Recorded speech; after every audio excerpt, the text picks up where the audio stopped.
Outro tema bem polêmico aqui, ó, dessa semana de maio, penúltima semana do mês de maio de 2023. Supremo Tribunal Federal, por uma questão infraconstitucional, veja bem, não tem nada de direito constitucional aqui, determinou a suspensão de todos os processos no Brasil em que se discute a possibilidade do redirecionamento da execução para a pessoa do grupo econômico que não constou na fase de conhecimento do processo trabalhista.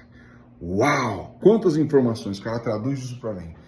Basicamente o seguinte, olha, a relação de trabalho, o vínculo de emprego, a relação de trabalho, o contrato de trabalho é feito entre o empregado e a atividade.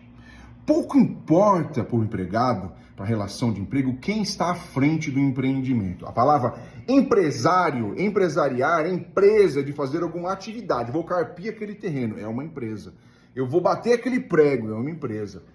Pouco importa de quem é o terreno. Pouco importa quem está à frente, quem consta ali no CNPJ da empresa.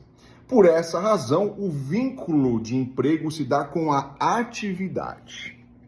Partindo-se dessa premissa, tinha uma súmula bem importante do TST antiga, a súmula 205, que narrava mais ou menos isso. Falava, olha, pelo fato do vínculo de emprego se dar com a atividade, pouco importa para o empregado colocar ou não na petição inicial dele, na fase de conhecimento, que é aquela fase de quem tem razão. Vou fazer um parênteses. No processo existem 3 fases. A fase de quem tem razão, a do quanto é, e a do paga aí, que é a execução.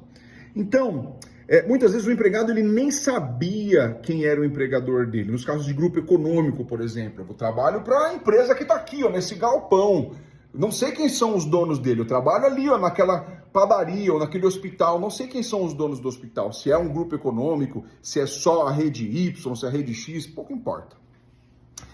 E aí, muitas empresas começaram a questionar isso na justiça. Olha, mas na execução penhoraram minha conta, eu sou do grupo econômico, dono efetivamente daquela atividade, penhoraram minha conta, mas eu não tive a oportunidade do contraditório e da ampla defesa.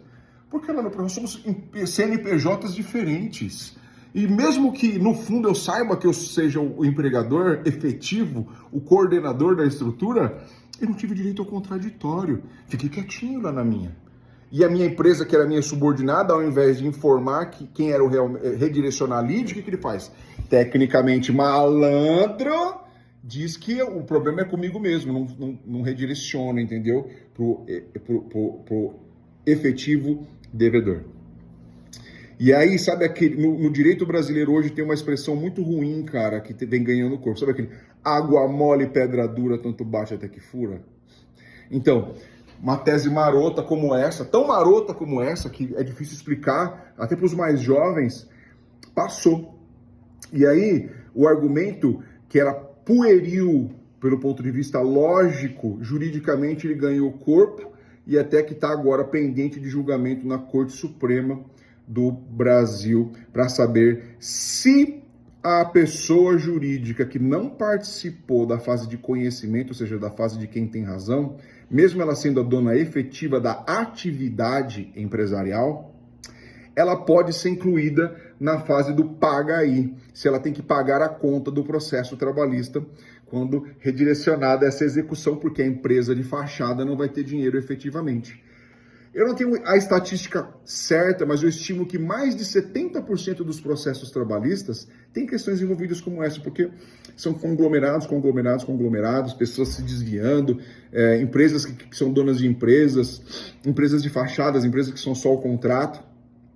Então, uma parcela importante dos processos serão suspensos. E mais, vamos supor que essa tese vingue de que se a pessoa jurídica não participa da fase de conhecimento, ela não pode ser colocada na fase de execução. Já pensou quantas sentenças vazias nós vamos ter para pendurar na parede? Vai faltar parede para pendurar tantas sentenças assim, né? Que o trabalhador vai ganhar e não vai levar. Então, para você que está distribuindo uma ação agora contra um grupo econômico, contra empresas de conglomerado de terceirização, tá? É importante se atentar para colocar todos no polo passivo, verificar a cadeia produtiva e colocar todo mundo. Nossa, mas não faz sentido. Agora, de acordo com a linguagem dada aí pelo Supremo Tribunal Federal, que afetou essa questão, faz todo sentido, sim.